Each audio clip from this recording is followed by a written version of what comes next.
Bonjour, ici Viviane. Viviane Henny, responsable de Sepsi-Pleuroma, accoucheuse de sens, de transformation et de mission de vie.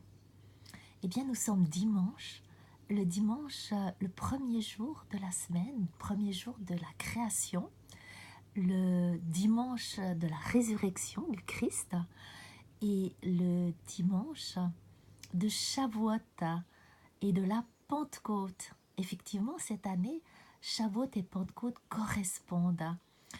Shavuot qui commémore le don de la Torah à Israël, la naissance, qui commémore la naissance du peuple d'Israël, juste après l'Exode dans le Sinaï, alors que Moïse reçoit les 10 commandements. Et Pentecôte, la naissance de l'Église, alors que le Christ ressuscité envoie, alors qu'il est assis à la droite du Père, envoie du ciel un vent impétueux qui descend, qui déboule sur les disciples à la Pentecôte pour commencer et initier ce grand mouvement qu'est l'Église.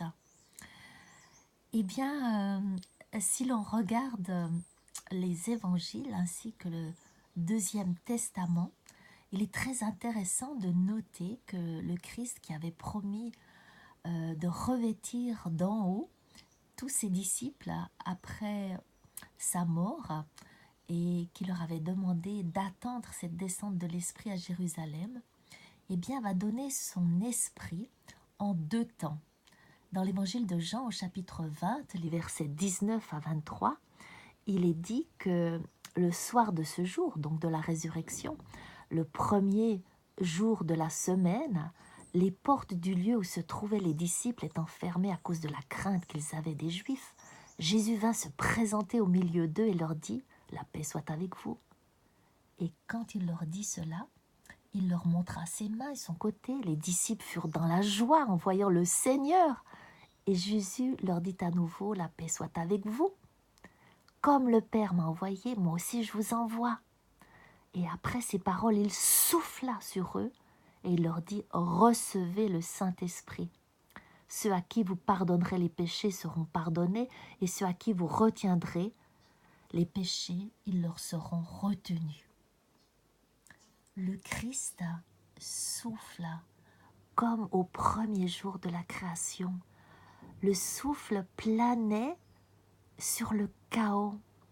Et là, le Christ, sur le chaos qu'a représenté la mort de sa propre vie pour les disciples et le monde, eh bien, il va remettre de l'ordre et il va souffler, il va leur donner l'Esprit Saint, comme pour un nouveau commencement, comme pour un nouvel ordre, comme pour une nouvelle organisation. Et un tout petit peu plus loin, dans le livre des Actes, on tourne 2 petites pages, et il est dit au chapitre 2, le jour de la Pentecôte, ils étaient tous ensemble dans le même lieu, et tout à coup, il vint du ciel un bruit comme celui d'un vent impétueux, et il remplit toute la maison où ils étaient assis. Et des langues semblables à des langues de feu leur apparurent, séparées les unes des autres. Elles se posèrent sur chacun d'eux. Et ils furent tous remplis du Saint-Esprit, et ils se mirent à parler en d'autres langues, selon que l'Esprit leur donnait de s'exprimer. Et ces langues, eh bien, un petit peu plus loin, il est dit que c'était les langues, les propres langues de chacun qui était venu à Jérusalem pour Shavuot, pour le don, la commémoration de la Torah, pour cette fête de la moisson du blé qui commence en Israël. Et chacun l'entendait dans sa langue maternelle. Parthes, Mèdes, Élamites, ceux qui viennent de la Cappadoce, du Pont, de la Phrygie, de la Pamphylie, de l'Égypte, de la Libye, de Rome, des Juifs prosélytes, les Crétois, les Arabes, enfin bref, toute la liste vous est donnée. Vous pouvez relire Actes chapitre 2. Tout le chapitre est extraordinaire. Et là, il ne s'agit plus d'un petit souffle ténu qui sort de la bouche du ressuscité, bien que c'est très puissant, la bouche et le souffle du ressuscité, mais c'est un vent impétueux qui descend comme le vent associé au tonnerre, aux éclairs sur le mont Sinaï, lorsque Moïse et son petit groupe élite d'hommes qui l'accompagnaient reçurent la Torah. Et que le peuple était éloigné et se tenait à distance. Et bien là, le souffle va descendre sur les disciples, non plus dans un lieu fermé, sur juste les 12 qui se tenaient dans ce lieu fermé, dans l'évangile de Jean, mais sur un groupe de disciples élargis. Il est dit que d'un commun accord, ils persévéraient dans la prière, verset 14 du chapitre 1, avec les femmes, avec Marie, mère de Jésus, et avec les frères de Jésus. Donc on se trouve maintenant dans un groupe élargi, masculin, féminin, et l'esprit tombe sur ce groupe élargi. Et c'est extraordinaire parce que la spécificité de ce qui caractérise le don de l'esprit, ce n'est pas un parler en langue uniforme, mystérieux, mais au contraire un parler bien distinct, que chacun reçoit pour être compris dans la langue de quelqu'un d'autre, un parler en langue spécifique, un parler en langue qui est accessible pour les hommes comme pour les femmes. Et il y a une telle joie qui se dégage que le verset 13 nous dit que les gens qui étaient là étaient dans l'étonnement. D'autres se moquaient et disaient « Ils sont pleins de vin doux. Ils sont pris pour des gens un peu sots. Pourquoi il y a tant de joie ?»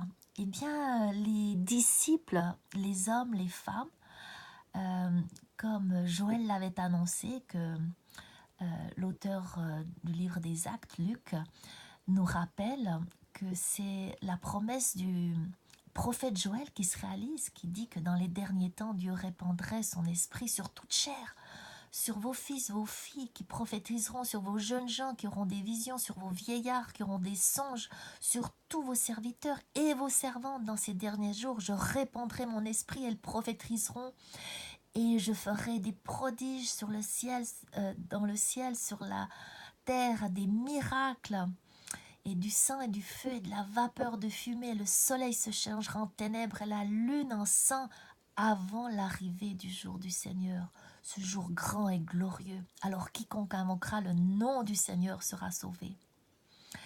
Oui, il y a de la joie parce que les disciples, les hommes, les femmes, les jeunes, les vieillards réalisent qu'une immense révolution égalitaire est en train de se passer.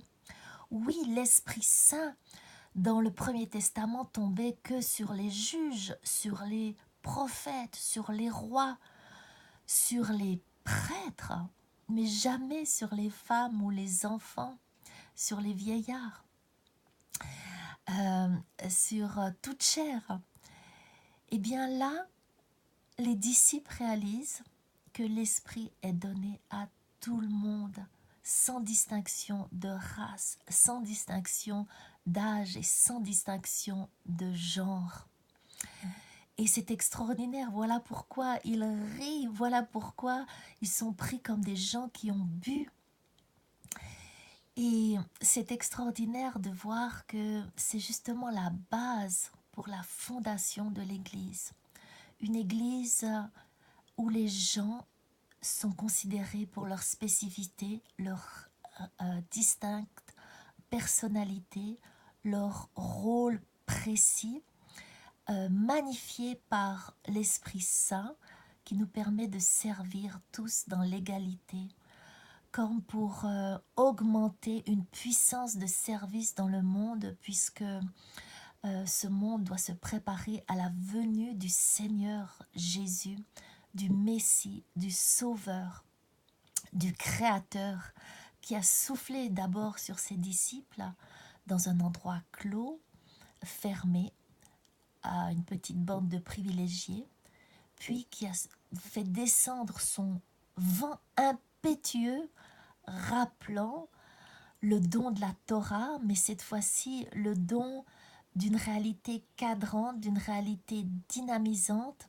non plus sur un groupe privilégié qui doit enseigner un groupe ignare et encore totalement dans l'ignorance et l'obscurité, mais qui doit enseigner maintenant la Torah à toute l'humanité avec ce souffle créateur du victorieux, du ressuscité. Et c'est extraordinaire qu'aujourd'hui, on est le premier jour de la semaine, le jour célébrant la résurrection du Christ, le jour célébrant Shavuot, le don de la Torah, la naissance d'Israël, le jour célébrant le don de l'Esprit Saint, la naissance de l'Église, et aussi l'année 2018 qui célèbre la renaissance, les 70 ans, les 70 ans de la renaissance d'Israël. Eh bien, je crois que c'est une année charnière, un jour charnière, et je voulais vous inviter à rentrer dans cette révolution extraordinaire, égalitaire, pour créer un peuple uni avec ses racines en Israël, dans le peuple d'Israël, uni entre ce que les prophètes ont toujours annoncé. Je mettrai mes lois dans vos cœurs, l'unité entre le don de l'esprit et le don de la Torah, de la loi de Dieu, du respect de ces 10 paroles de vie créatrice d'humanité. Eh bien, je voulais vous bénir en ce matin, ce dimanche de Pentecôte, qui est si puissant aujourd'hui et qui commémore tant de choses et qui commémore que vous êtes appelés à entrer dans votre fonction de juge, de prophète, de prêtre, de médiateur, de médiatrice de la réconciliation entre Dieu et les hommes, et de prendre votre position sur le trône à côté du Christ en tant que roi et reine pour voir les choses à distance d'une perspective divine afin de mener une vie efficace, remplie de bénédictions, au service d'autrui et remplie de tous ces cadeaux que l'Esprit nous apporte lorsqu'il descend sur nous, des cadeaux non pas d'autorité mais de compétence pour offrir chacun d'entre nous nos sacrifices de louange, pouvoir pardonner à autrui, pour pouvoir être un médiateur et un vecteur d'enseignement, d'encouragement, de discernement, de délivrance et d'ouverture surtout, dans le respect de la différence et de la distinction et des rôles et des spécificités de chacun. Eh bien voilà, je m'arrête et je vous souhaite une toute belle journée de Pentecôte.